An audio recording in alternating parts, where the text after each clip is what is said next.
Well, good evening, everyone. We can go ahead and get started since it is just after 6:30. If some other folks come in, that'll be great too, but we've got a great group here, so we'll be good to go. Excuse me. Well, good evening, and thank you for joining us tonight. My name is Jenna Jacobs, and I am the archivist in special collections at Hennepin County Library, normally at Minneapolis Central Library, but you're getting me remotely this evening. Just a tad about me, so you know who's telling you this stuff. I am an archivist. I'm a librarian, but my focus is in archives. And I've done a little bit in academic, museum, and public library archives. So a wide variety of materials and collections, and hopefully we can touch on anything that you have questions and concerns about. I'm joined tonight by my colleague Ted, who's going to be monitoring our chat. So if you do have questions or things to put into the chat, please feel free at any time. Just a word on our technology that we're using tonight. We are using Microsoft Teams. If you are new to Teams, just a few things that may be helpful to know. If you move your cursor around the center of your screen, this bar should appear. And a few things to note here. When you're not speaking, if you could keep yourself muted, please, that would be wonderful. The mute is this button here, the one that looks like a microphone. When it has that line through it, then you are muted. If you have your video on, just remember that we can see you. You don't need to have your video on for this evening's class, so you're welcome to turn it off. The video one is here. When the line is through it, your video is off. If you get disconnected at any point for any reason, just click the same link that brought you in here. That should get you back. So feel free to do that if needed. Like I mentioned earlier, anytime you have a question, you are welcome to type those into the chat box, or a comment for that matter, a suggestion, something you've learned from your experiences. We'd love to hear those as well. Ted will read these out at the end of each section tonight. We're going to be in about 3 sections. Likewise, if you have a question you'd like to share, or a comment you'd like to share verbally, you're welcome to do that. This is the raise hand feature. So if you click on that button, it will virtually raise your hand, and Ted will call on you at a good time, probably again at the end of one of our sections tonight. I failed to point it out, but this is our chat icon. So if you click on that one, it may or may not have that little orange dot there, but if you click on that one, that will bring up that chat box, and you can type in there as well.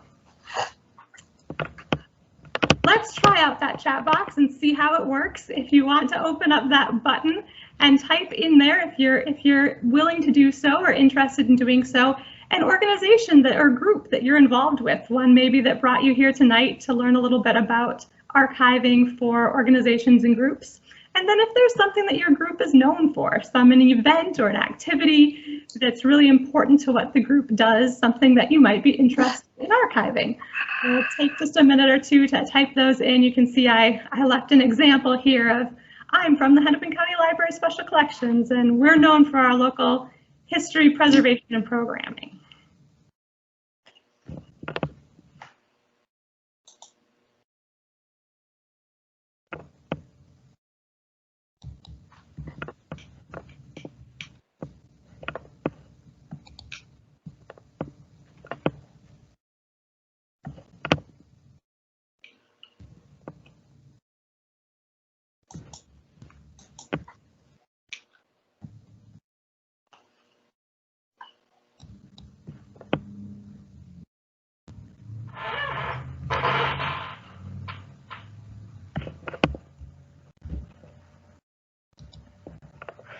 Okay, Jenna, we have a volunteer for the Minneapolis Police Museum.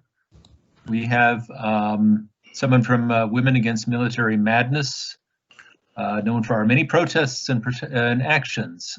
We have someone, oops, it's scrolling up here, from the Bloomington Historical Society. Someone from Preserve Minneapolis, citywide architecture history tours, advocacy for preservation, and an online guide of the city's historic architecture with info on thousands of buildings. We have someone all the way from Skokie Public Library in Illinois, The person focuses on local history with the Historical Society, and now institutional history. Someone with in public music education. She was going to go into library services before COVID threw a wrench in everything. Yes, it did. Another person from the Bloomington Historical Society. Someone from our own East Lake Library. And someone who is the chairperson of a small board as well as a tri-chair of the Minnesota HIV Housing College. Great. Well, it sounds like you've got a nice, good variety of groups. That's wonderful. It's exciting to learn about the geographic and the content variety we have. So hopefully we'll have a chance for some good feedback and back and forth, things you've learned from your own organizations. Just a reminder, if you could mute yourselves when you're not speaking, that would be wonderful help with everyone's sound. A quick note on my organization then. If you're not familiar with Hennepin County Library Special Collections, just a really fast overview of who we are.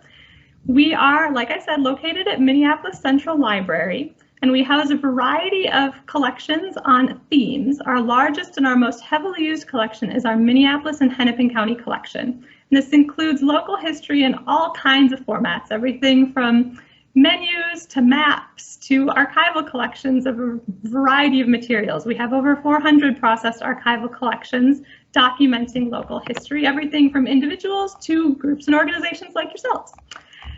And a quick mention of our digital collections. Our digital collections grow out of our archival collections. They're the source of our digitized content, and we have a large digital collection, again, in a wide variety of formats. The URL is here if you'd like to check it out later. It might be helpful in researching your own organization or researching the community here locally. We're not going to have too much on Skokie, but definitely things on Hennepin County. So with all of that introductory information behind us, then let's dive into what brought us here tonight and what our plan is for tonight. So here's the schedule we're going to follow. As you know, this class is being offered in 2 parts. So we're going to do the first part tonight, and next Thursday, if you're able to join us, we will go into the second part. Tonight, then, we're going to deal with 3 main questions.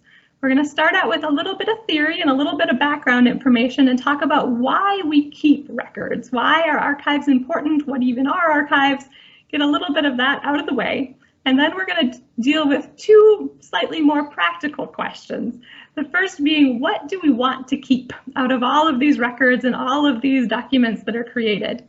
And then what do we actually have? So we're going to talk a little bit about appraising materials, selecting materials in that second question. And then in that third question, we're going to talk about inventorying materials and organizing what we've got. Next week, if you're able to join us, we're going to talk about 2 main questions. How do we preserve and store records? And then how do we access and promote records?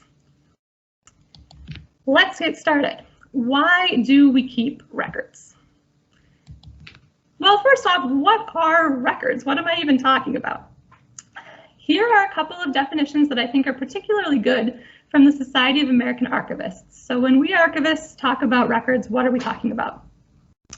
We are talking about data or information that has been fixed on some medium that has content, context, and structure, and that is used as an extension of human memory or to demonstrate accountability. Or we're talking about data or information in a fixed form that is created or received in the course of individual or institutional activity and set aside or preserved as evidence of that activity for future reference. So those are kind of long. A couple of main things to pull out of here.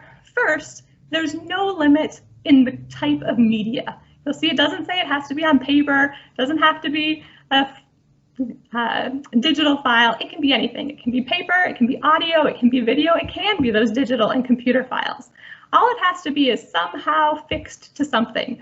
So include all of those types of materials that you create when you conceptualize what a record means for your organization. Why do we keep them then? Well, there are 2 main reasons that we keep records. First, primary value, and second, secondary value. Primary value is when a material is in active use. So this is something you need in order to get your job done. Primary value is the reason why you created something. It can be an administrative value. This could be something like an address book or a front desk procedure manual, something you need to really get through the day-to-day work at your organization. It could be fiscal value. This could be budgets, receipts, things that are documenting the financial side of running your organization. Could be legal value. So this might be your building lease or a grant contract that you received or that you give out, either way. Primary value is really we created it and we're using it right now for the purpose that we created it for. Secondary value is a little bit different, and this is what we're going to talk about more tonight. Secondary value is the value something has after its active use is completed. So once you no longer need it to do the day-to-day work of your organization, is it still important? Does it still have value? There's a couple of kinds of value that a material could have as its secondary value. First, it could have evidential value. So this is something kind of tied to legal value. It's an authority of records. For example, something like your official bylaws, signed copies of your organization's minutes, the things that you need to keep because if someone asks for them, you need to be able to produce them. It's evidentiary value. The second one, and the one that's a little bit harder to pin down, is historical value or enduring value. This is the big one. This is what we're going to talk about tonight. What is this then? Well, historical and enduring value is a way in which a record sheds light on how our community operated in the past and how we got here. If information is in many forms, the most easily understood, most complete version of that information is normally the one with the highest historical value. So if you think about all the notes you take and you put in your files, and then the meeting minutes at your board meetings, those minutes are going to be the most complete version. They're where you synthesize everything down and summarize it, and that's going to have really strong historical value because it's got a little bit of all of the notes that might not be understandable to everyone really spelled out in your meeting minutes. Historical enduring value in records supports research of local history. It could be genealogy, it could be books, could be school projects, could be anything, researching the history of your own house, right? All of this sort of stuff can support this local research. Sometimes it's not especially obvious that something has historical and enduring value. Primary value is probably the most obvious thing. We see a receipt and we know that it tells us we bought something. But the historical enduring value of that might be a little bit more difficult to figure out. So in the context of organizations, groups, and societies, what is historical value? How do we know it? Let's take a look at an example from our collections that might help to make this all a little bit more concrete. So here's an example from a collection of local records. In our collections at Hennepin County Library Special Collections, we have the papers of the Elliott Park Neighborhood Organization. Excuse me. This is one of the older neighborhood organizations in the city of Minneapolis. If you're not familiar with Elliott Park, it's a neighborhood just to the east of downtown Minneapolis. You can see it on the map here. There's US Bank Stadium. Downtown is this shaded area over here. So you see HCMC, this is the Elliott Park neighborhood. This is a large collection of records that were donated to the library. And they include all sorts of materials. They include some things that are probably easy to see enduring value in, things like the board minutes that I mentioned before, committee materials, correspondence of the leadership of the organization, photos, subject files. Subject files are maybe not a term that's quite as familiar as some of these other ones. So I want to talk a little bit about what those mean and what that might be useful to think of your organization. Subject files are basically office files and on any topics that were of interest to the organization. So it could be that the organization kept files, physical files, could be digital files nowadays on different topics, things the organization was involved in, things that were important in the community. In the case of Elliott Park, there are lots of these subject files. A big chunk of them are the files of crime prevention coordinator that they had in the 1990s and 1980s. At that point, crime was an important topic in Elliott Park. Figuring out what to do about crime, the neighborhood was changing a lot. What constituted crime? What were some good solutions? What were some not good solutions? They were trying to figure this out. And they were trying a lot of different things in a lot of different interesting partnerships. You can see this brochure here actually is Elliott Park Youth Speak Out on Crime and Safety. This was a little book of short essays written by children and youth in the community, reflecting on what crime and safety meant to them, what this was in their community.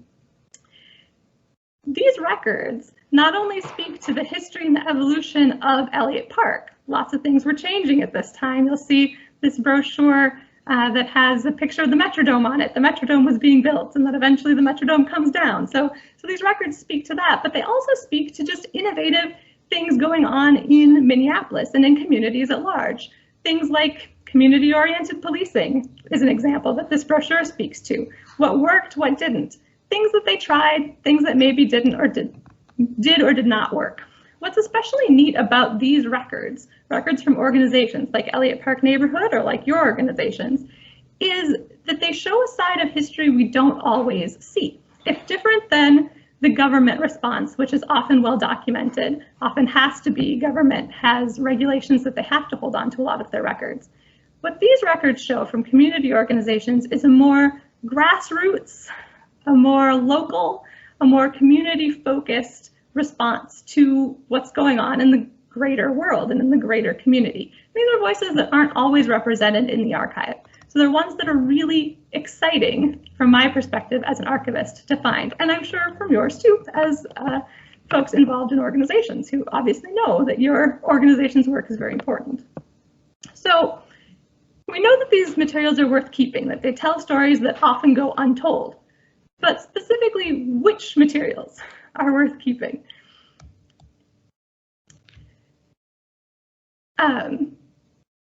Again, we've covered most of this already, but just to kind of highlight these key facts again as you're looking for historical and enduring value in your records. They are unique contributions from non-governmental sources. They document the discussions and movements that can lead to change, and they can highlight some lesser heard voices in our community. So as you're making the case to others in your organization about the importance of your records, hopefully these insights will be helpful. Out of these records, what specifically is going to help us tell the story of our organization best? This isn't really a problem for determining primary value, right? We know it because we're still using it. But when we're determining secondary and historical and enduring value, it can be a challenge to figure out what do we want to keep and need to keep, and what maybe doesn't need to be kept and we can free up some space. Luckily, there are a few tools for helping us to make these decisions. We're going to talk about two big ones tonight. The first tool is retention schedules. The second tool is appraisal and selection in the archival sense. We'll talk about what that one means in a minute, but first let's talk about retention schedules. A retention schedule is a formal institutional guide to what should be kept and for how long in an organization. In terms of what should be kept, this document will include file types, groups of documents. Retention schedules are not just an archival tool, they're actually a records management tool. What that means is that a lot of what is in these records retention schedules, and you may already have one for organization, you may know what I'm talking about, a lot of what's here doesn't relate to archives. It relates to fiscal, legal, and administrative value. But historical value can be built into a retention schedule. If your organization already has a retention schedule, does it include information about what should be added to an archive or what might have historical value? If not, this can be a great place to document that information. If your organization doesn't have a retention schedule, it might be something to think about. These come in all shapes and sizes. I've linked a few examples here, and if you don't have these slides, I will send them out again after class, but they were in that email I sent earlier today. I've linked a few here from a few different organizations, and we'll take a look at a few of these. to show some ideas of how you might structure a retention schedule that includes information about historical and enduring value. The first example I'd like to look at is from the ELCA. This is the Evangelical Lutheran Church in America, and it's their records retention schedule for congregations. And individual church congregations are community organizations, so there's a lot of information here that may be transferable to whatever kind of organization you are working with. This particular part that I've pulled out is from the ELCA retention schedule for programmatic materials. So these are materials that were produced by the congregation and promote its activities or tell about its story. You'll see that after these programs are over, the individual programs, the administrative value of these records is gone. They're not needed anymore for the daily activity of the congregation. There really isn't another primary value for them, but they do have historical value. And that is what this retention schedule is pulling out.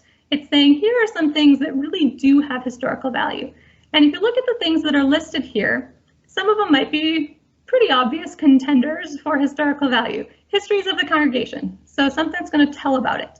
Membership directories. This is one that might be a little bit less obvious, but it can be really helpful to know who was involved in the organization, how many people were involved in the organization. Newsletters are wonderful sources because they can talk about a lot of information condensed into a small amount. Like I mentioned earlier, those sources that are going to tell you a lot in a small amount of space, those are often wonderful things to hold on to.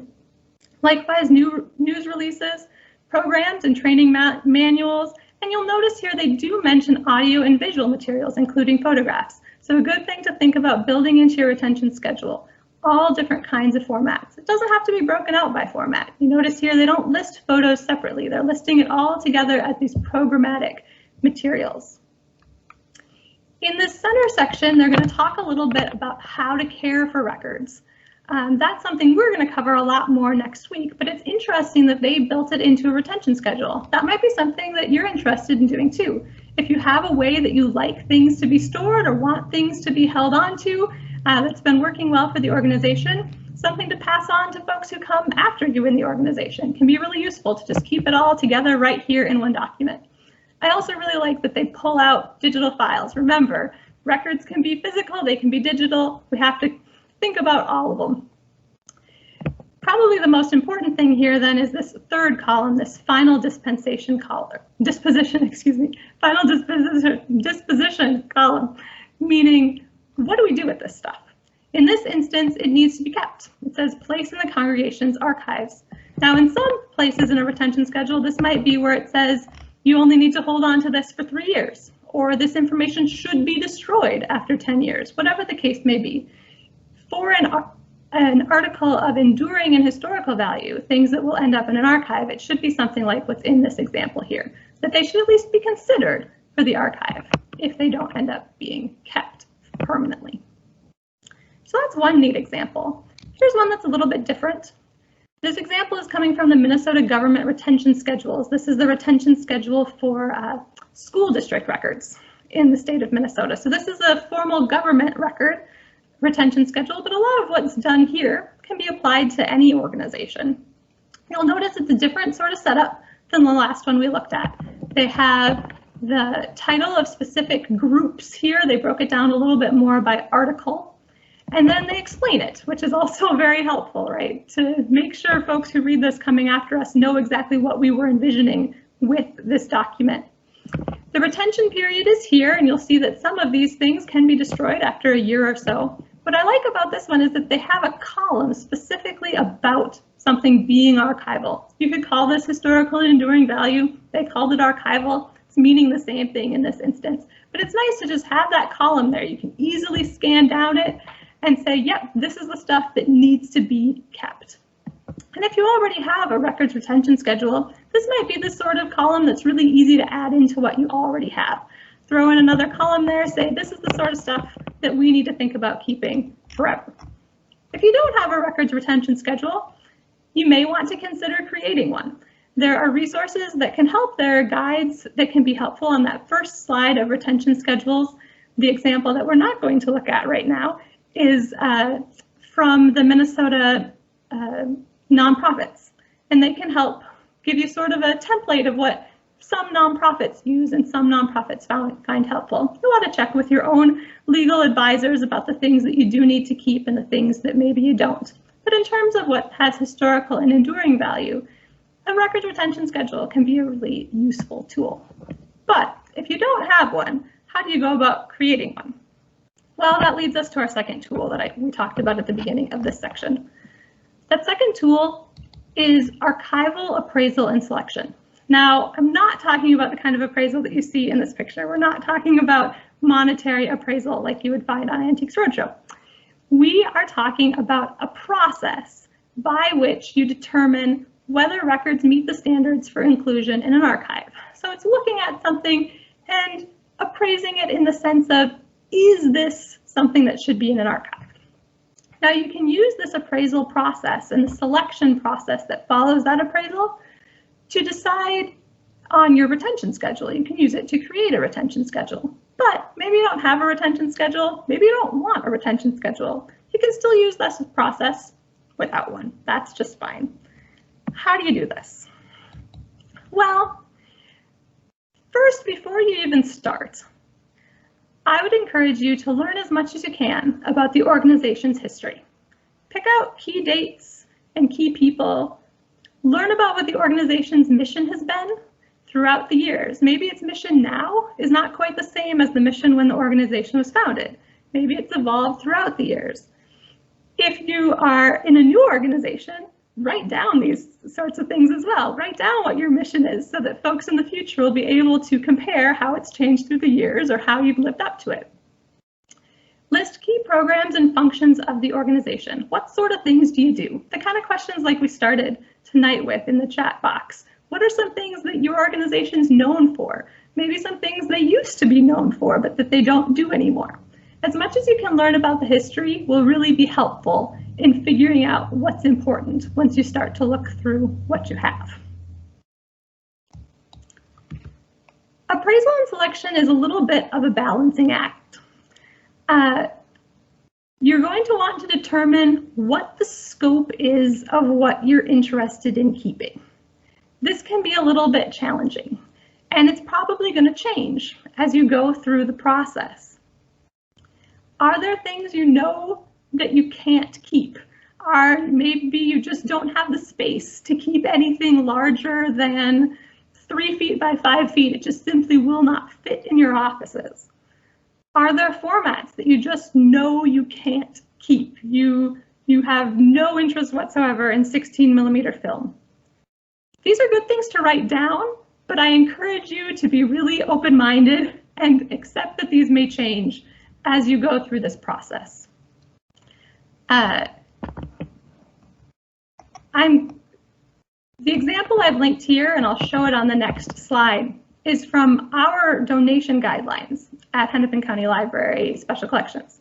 Now, donations are a little bit different than records created by your own organization, but they can still be a useful guide. We do list on our information a few types of materials that we don't collect. And you'll see things here like realia. We don't collect 3D stuff. We leave that to our museum friends. We, generally speaking, don't collect receipts or invoices. We collect more cumulative documents, things like your annual budget or your annual financial report. We also don't collect material that's not directly related to Hennepin County. If you're encountering in your organization storage boxes or in your digital files, things that really aren't about your organization. Maybe they're about a related organization, or maybe they are just the records of a former president or secretary who somehow got stuck in the boxes with all the stuff for the organization. Maybe that's the kind of stuff you just want to decide at the beginning, you know, we're not going to keep this stuff. We, generally speaking, don't keep things that we can't identify. Now, with your organizations, that might be a little different, because you might know that it's a photo of a parade that you hold every year. You just don't know who any of the people are, exactly what year it is. That could still be valuable. We don't collect artwork. That's something that's outside of our scope. And that's the sort of thing you'll want to decide. Are there things that maybe you create but you're just deciding, nope, we just don't have the room, we're just not keeping them. Maybe we're just not keeping big banners. We'll keep pictures of our big banners instead. Whatever the case may be. But I encourage you to really be as loose as you can on a list of things you just won't collect. Because once you find things, you'll say, you know, maybe this really is important. The content is what you want to focus on more than the format or the medium. Once you've got kind of that list of here's what we do, here's what we've done through the years, then you can start looking at the things around you, the things that your organization has or the things that you're creating now. And these are some questions that I like to use in appraisal and selection. None of these are really deal breaker questions. Like I mentioned before, it's all kind of a balancing act, balancing the format versus the amount of information. Hopefully you don't really have to worry about the format. We'll talk about that a little bit more in a minute. But first, some questions. So a good one to start with is who created this and when? Now that you know the history of your organization, you'll know that if your organization was founded in 1930, maybe all documents from 1930 are going to be a little bit more important than they would have been if you didn't know that was the year your organization was founded. Likewise, if your organization underwent a major change, say in 1992 they completely changed their mission, documents from 1991 through maybe 1993 are going to have an added significance because of that. So who created this? When was it created? Is the information that it contains important to the organization's function, role, or mission? Does it really reflect some stuff that's important to what your organization does? Or is it just kind of not very informative? Is it notes on a Post-it that you can't really make heads or tails out of? Is it a receipt for, duct tape? Maybe that's not as important. But if it's something that really does kind of reflect what your organization did and how it did it, that stuff's important. Is this document that you're looking at the best, the final, and the most complete version of this information? I've been hinting at this a little bit, this one and the next one, that is this information summarized somewhere else? It's great to have as much information as you can have with giving yourself as much space to collect more as possible. So if you have nice summary documents or documents that are the final version of something, final version of a report, final version of a grant application, maybe you don't need the earlier versions. Maybe you do, and that's something you'll all want to discuss and figure out in your organization. But it's worth considering, maybe you don't. Maybe that final version is enough. Or maybe after a couple of years, once it no longer has administrative value in the drafts, that final version's enough for the historical and enduring value. Then a couple of other good things to think about. Is there anything confidential in these documents? Is there anything that maybe shouldn't be kept? Some things that you might want to keep an eye out for, things like credit card numbers, things like social security numbers, bank account numbers, other personally identifiable information. Doesn't necessarily mean you won't keep it, but it might be something that you want to think about, something that you want to maybe note that this has some of that information in it. And finally, is the version you're looking at, the item you're looking at, in good condition? Or if it isn't in good condition, is there a copy in better condition somewhere? In terms of copies, it's up to you how many copies you want to keep of something. Maybe it's enough to keep 1 or 2 copies. 2 is generally a pretty good number, 2 or 3. But maybe it's something that you want to be able to give out again. Maybe it's a brochure that you think you may have a use for a few more of them in the future. Then maybe it's worth keeping more. Like I said, it's all a balancing act to kind of weigh these different things, but some good questions to start with. We've mentioned format. And the hope that format won't be enough to make you decide to throw something away just because it's a format that's hard to manage or a format that's hard to care for. Another thing to think about in that format conversation is that there might be a better place for it to live. Maybe it's worth keeping, but maybe you don't have the ability to keep it yourself. You can always reach out to local repositories, local archives, museums, historical societies, libraries, universities. They might be able to help you in this process. Maybe you decide after going through some of this process that you just don't want to keep your own records yourself anyway, that a large group of them would better be stored or access provided to in a repository. Your local repositories can definitely help you with that. We are experts in appraisal and selection and providing access. This is what we do, and we're very happy to help. So if all of this seems overwhelming, by all means, reach out to local repositories. This could be in your local geographic area. If you're Minneapolis or Hennepin County organization, we're certainly happy to help. It could also be thematic. So if you're an organization that focuses on a particular topic, there might be archives that are devoted to that topic. Likewise, there might be a parent organization. If you're a smaller branch of a larger organization or affiliated with a national or international organization, they may have archives and they might be interested in receiving some of your materials as well. Make sure you know a little bit about the repository. Do your research, ask us questions. We're happy to answer them. Normally, once you donate materials to an archive, those materials then belong to the archive. So you'll want to chat with the archivists about what that means. How do you get access in the future? Are there things that they may not keep, that the archive may not keep? They'll go through an appraisal and selection process once they receive your records as well. So you'll want to chat about how that works. Do you get things back if they don't want it? How does that work? Finally, if all of this seems a little bit overwhelming, as I said, don't feel like you have to do all of this organization and selection and appraisal before you talk to an archivist. If you're interested in maybe now, or maybe you think, not now, but maybe in 10 years I'll want to donate material to an archive, reach out to us, ask questions. We're happy to help. And we do not expect you to do all of the appraisal and selection yourself before we start a conversation. This is true across archives and archivists. So reach out. Oftentimes archives and archivists like to get materials before they've had a lot of organization done to them. In fact, that can make it a little bit easier for us as we're trying to appraise the materials as well. So reach out, ask questions. That's what we're there for. Well, we will move on to our third big question for the evening. And this is a big one. It's what do we have? Now, you may be in the position where you are a younger organization that doesn't have a bunch of records, but you may be in the position where you're an organization that does have a lot of records, maybe digitally as well as in boxes all over someone's house or someone's office. Either way, it can be good to have some quality strategies for inventorying your materials. If you're just starting out, then you're really ahead of the game and you will be able to have records that are the envy of every other organization.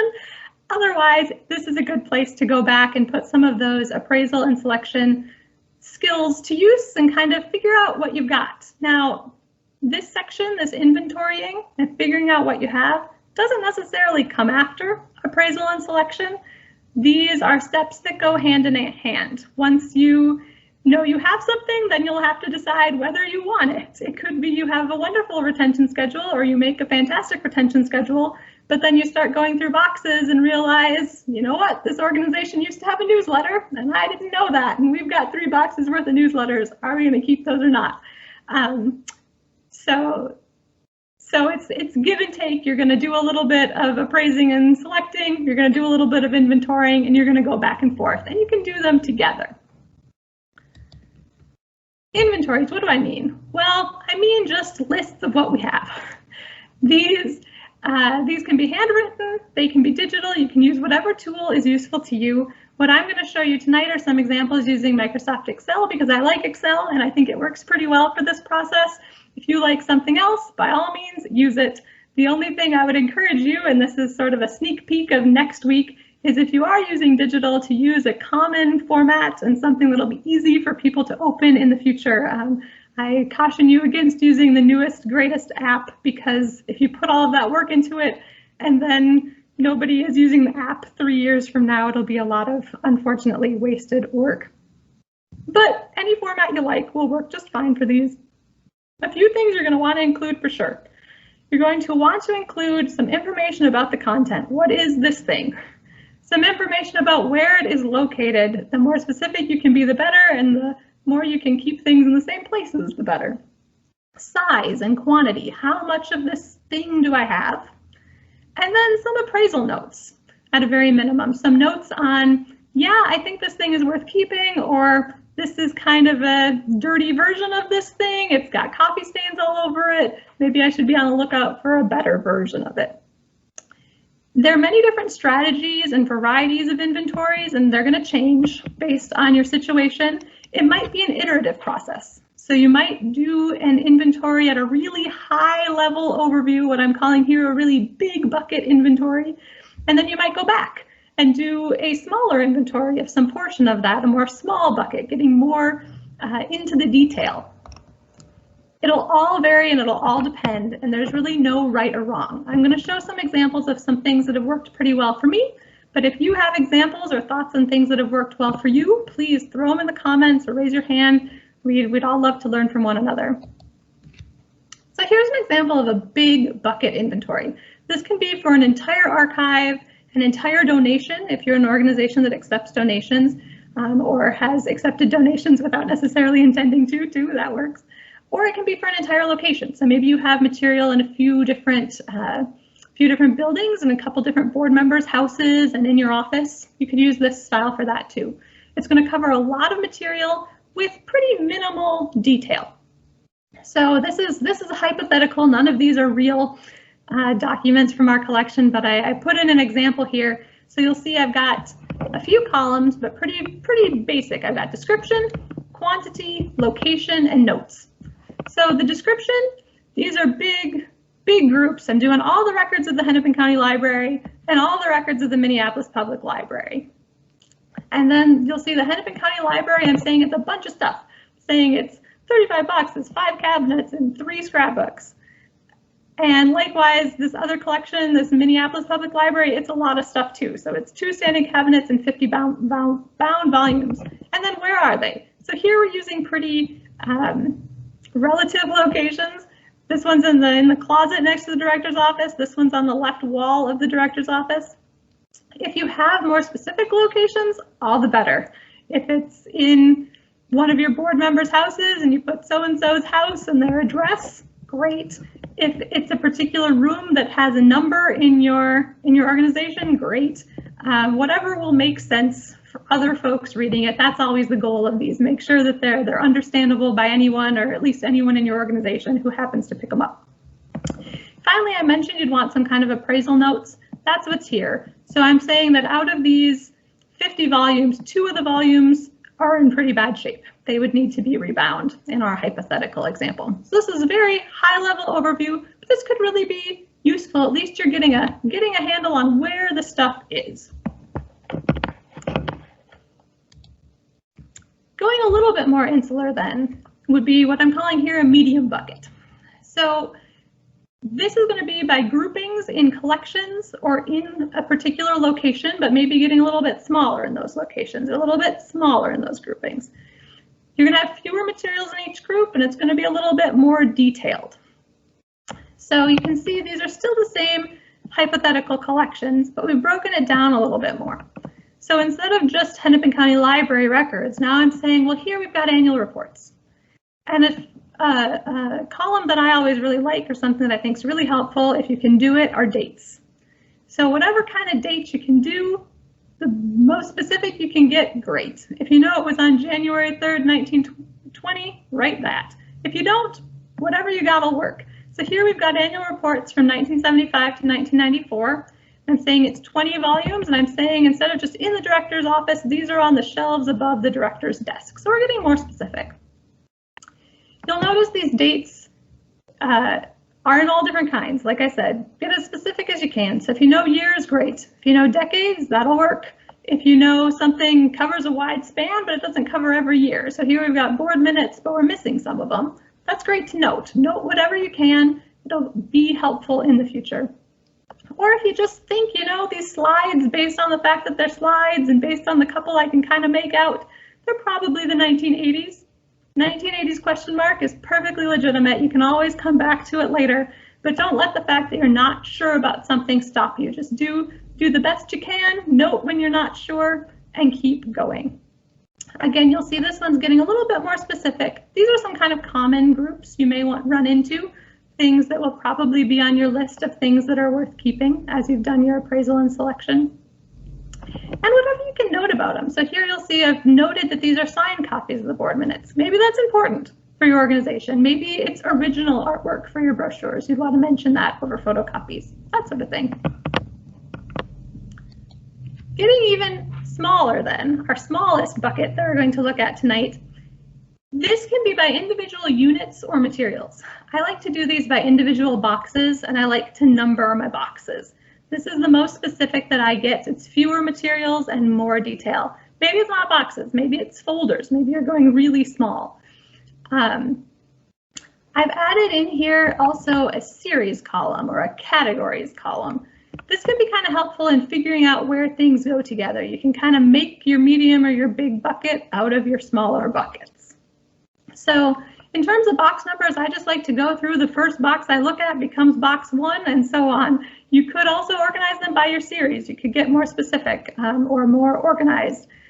But I would say you can always come back and do that later. It's good to just get something figured out. You can always come back to it. So here, these are the same annual reports that we saw in our medium bucket, but now they're broken down specifically by boxes. So here in the first box, we've got the first decade worth.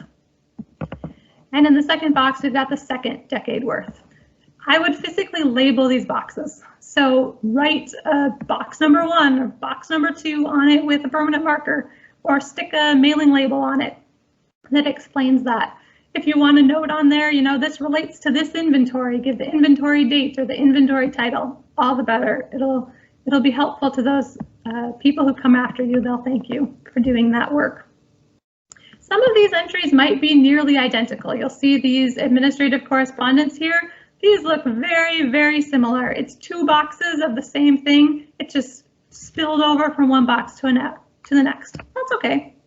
There's nothing wrong with that. And if you aren't using boxes, maybe you don't have all uniform boxes, that's fine too. Just throw a note over here in your notes column that'll explain what it is you're looking at. Will help you find the box again. That's a key part of these, right? It's always good to be able to find these things again after you've made the inventory. So the more you're able to keep things in the same locations or identify a home location for materials, all the better. If you're able to number your shelves or number your rooms, that might help. Or you could always take pictures as well of your materials, if that would be helpful to know what these boxes looked like, to keep those pictures for finding those boxes in the future. That's an option. Finally, don't forget about digital files. These inventories so far have been mainly physical. You can include your digital files on the exact same inventory as your physical files. You might need slightly different columns. You'll see what works best for you, but there isn't any reason you can't put them there. So if your annual reports stop being in print in 2005 and they start being digital, might as well just add them right there. Our annual reports, then we know we still are keeping annual reports. We're still making annual reports. But now instead of being in a box or in a bound volume, now they're PDF files.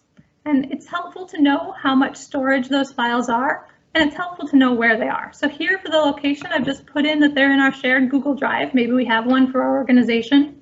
And I've said they're in the folder called Annual Reports. If we know how big those files are, then it'll help us have an idea of how much storage might be necessary in the future. If we're going to back those up somewhere, if we're going to put them in an external hard drive. If you come back next week, we'll talk a little bit more about what some options might be for that digital storage. But it's important to record those digital files as well on your inventories. You could also make a new inventory, an inventory that's just digital files, if that would be easier, if you have some special information you want to capture about digital files. Whatever works best for your organization, there's really no right or wrong on that. Well, I would like to do a little bit of a group activity of creating an inventory of some things that you think of when you think of your organization. So we can kind of try this out, see some ways, get some feedback from each other of how we might organize this. So if you think about your organization, what groups of materials do you have and how would you record them? And then I'm actually going to add into this inventory an activity about appraisal. So I said you could do these simultaneously, and you absolutely can. So as you're going through an inventory, you can say, you know what, do we want to keep this? And a good question to ask with that is this something that's currently being used? Maybe you're getting some things that still have administrative value that are in your inventories, and that's just fine. They can all be in there as well. But if they're currently being used, maybe you don't have to think as hard about whether you want to keep them or not, because you probably do if they're still in active use. So I'm going to pull up a spreadsheet here, and we can do a little bit of brainstorming together. So does anybody have something that they know of right now that their organization keeps or creates that they think, you know, I think I might have an idea of how I'd want to put this on an inventory, or I know I want to put it on one, but I have no idea how?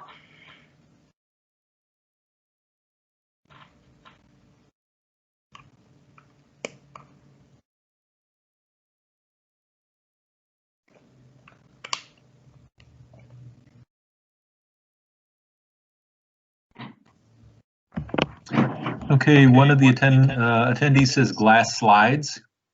Okay. Another one, building blueprints. Okay, and so another one, past yearbooks.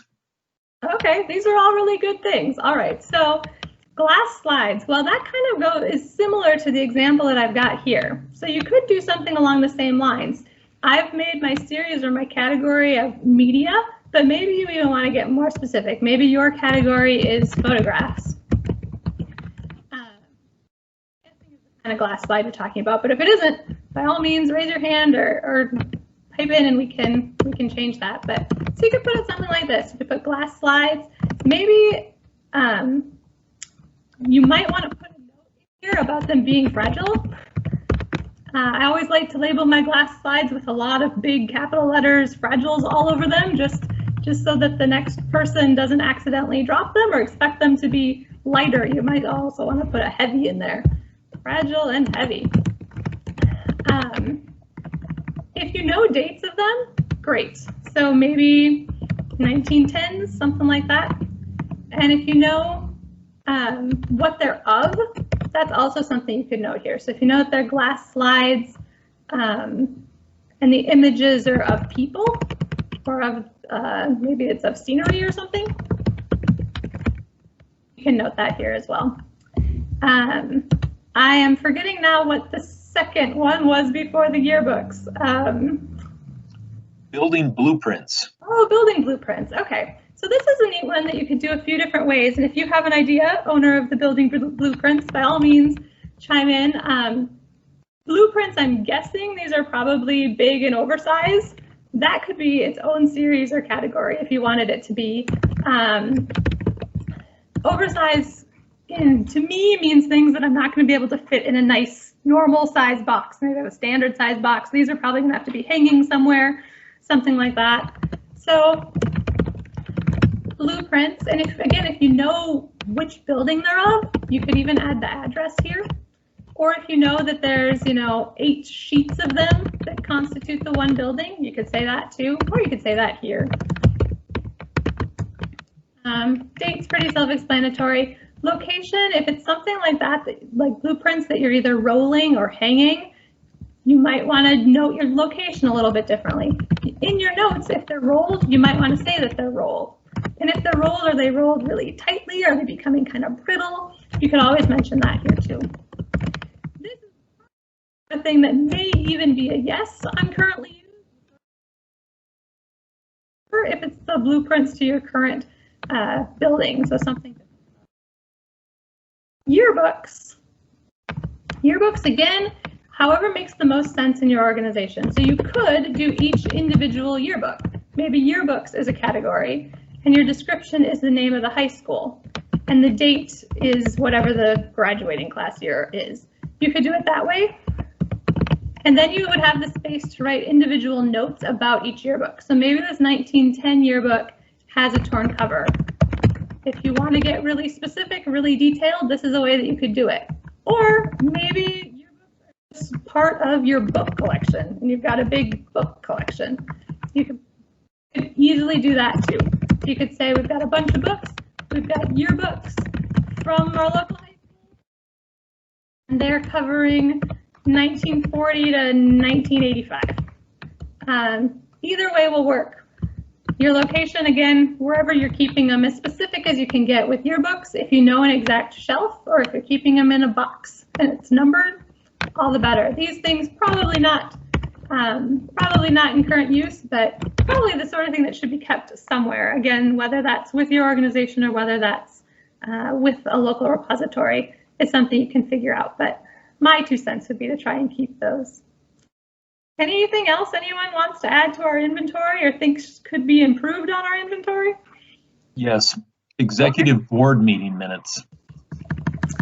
Okay, I would call these administrative. Personally, you can call them what you like. Executive board meeting. And your dates. If you know that you're missing some, I like to note that for these things where there should be a pretty routine entry every month or every quarter or whatever the case is. So if you're missing some, I like to note that. And then this is again the sort of thing that it might be helpful to know if they're signed. Something that as you come across more copies, if there are some that are signed and some that aren't, you can know which ones are maybe more important to keep. Anything else? Yes, this one is about objects, specifically dispatching equipment, but I guess you could probably apply it to different kinds of pieces of machinery or equipment rather than documents. Sure, you could absolutely do the same thing. You could decide if you have a lot of three-dimensional objects and a lot of equipment, maybe you want a spreadsheet that's entirely on three-dimensional objects or equipment, or maybe it's just one of your categories. So you can put equipment, or you could put, 3D objects. Whatever term is going to make the most sense to you is going to be the most explanatory to you. I should say you can always add another tab or another document that explains your categories too. If your categories, after you get a few of them, you think, I don't know if somebody else is going to know what I mean by this. I don't know if I'm going to know what I mean by this when I come back to my inventory. Add a second tab, explain them in some detailed description. That can always be helpful. I do that from time to time. So your description, you might decide to do object by object. If you're working with individual objects, so maybe if we said dispatch equipment, so maybe this is a telephone. If you're doing individual objects, you might consider numbering those individual objects. This is a common practice in museums, and it can be useful to then find that object again. Now, whether that's writing on the physical object or whether that's having a tag somehow attached to the object, that could be useful. So similar to what we did with our box numbers, you might want to think about object numbers if you're dealing with a lot of objects that can't easily be stored in boxes. Anything else? Yes. Very big, very oversized objects such as blueprints. Yeah, okay. So in terms of inventorying them, I would say your options are whatever makes the most sense really for your organization. What I would do is one of the things that we've kind of just mentioned here.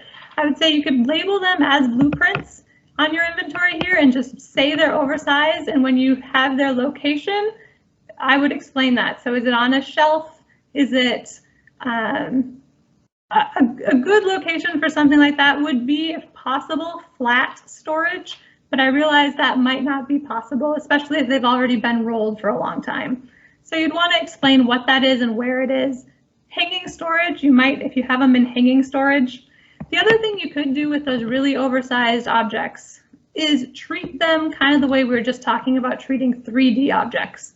Number them individually or label them individually if they won't fit in any kind of a larger container.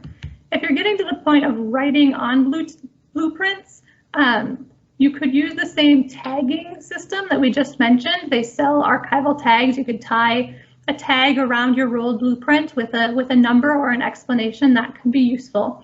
The other thing you could try is you could try writing on them with pencil on the back of them lightly. You don't want to use pen because you want to make sure that it can always be undone what you do to your records, but you could do that as well. Was that helpful?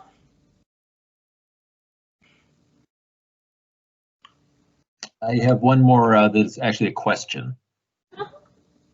Sure. And this goes back to meeting minutes. What do you mean by signed for meeting minutes? Is this handwritten or just attributed by to the secretary?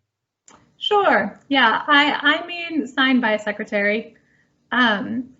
This is something that was pretty common up until the last 20 years or so, that the official copy of the minutes would be signed by the president or by the secretary to show that they were the official copy of the minutes after they'd been approved at the next meeting. This is something that not all organizations did by any means, and many organizations have moved away from this now that meeting minutes are entirely digital. But if your organization is old enough and was having minutes in the mid to late 20th century or earlier, you might come across this, you might start to see it. And it can be especially useful once people started using Xerox machines. Once photocopying became especially common, you may find yourself kind of inundated with 50 copies of the same meeting minutes. And if you have a signed version, then that's probably the version that was approved, the version that was finalized after the next meeting where it was approved, versus a draft that was sent out to members in order to approve it. So it's not at all necessary. If you don't have it, you can completely ignore it. But if you do have it, it's something that can kind of be a little clue to distinguishing between drafts and final versions of your minutes.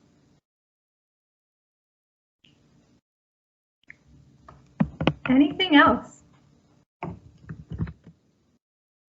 No, I think that's it. Okay. Well, I will send out this sample inventory if it's useful to you when I send out the slides from today's class. I'm also going to send out a resource sheet that might have some useful resources for getting started with some of these things that we've talked about, retention schedules, some of those other tips to doing selection appraisal. So we have gone very quickly through what we're going to cover today, which is great. It means that we have lots of time for questions or conversation if anyone has anything they'd like to go over. But just to show you all that we have accomplished this evening, we've gotten through why do we keep records? What are they? Why do we keep them? How do we make that case to others in our organization that might not be as convinced that we should keep them? What do we want to keep out of those records? This is where we talked about that appraisal and selection. We talked about retention schedules. And then what do we have? This practical inventorying process, some kind of trial and error ways to create these lists and to create these inventories and to really think about how we intellectually organize our records and how we think about what we've created in the past to what we might create in the future. How we can figure that out. Next time, if you join us next Thursday, we're going to talk about how to preserve and store records. So we're going to get into some of those practical preservation considerations for your different kinds of records. What might make the most sense for preserving this kind of object, preserving this kind of digital file? How can we do that? What are some good methods? And we're going to talk about how then to provide access to these records, how to make sure people know about them, how to promote them, and to make sure that they're used and that they become an important part of that local history and that local historical resource.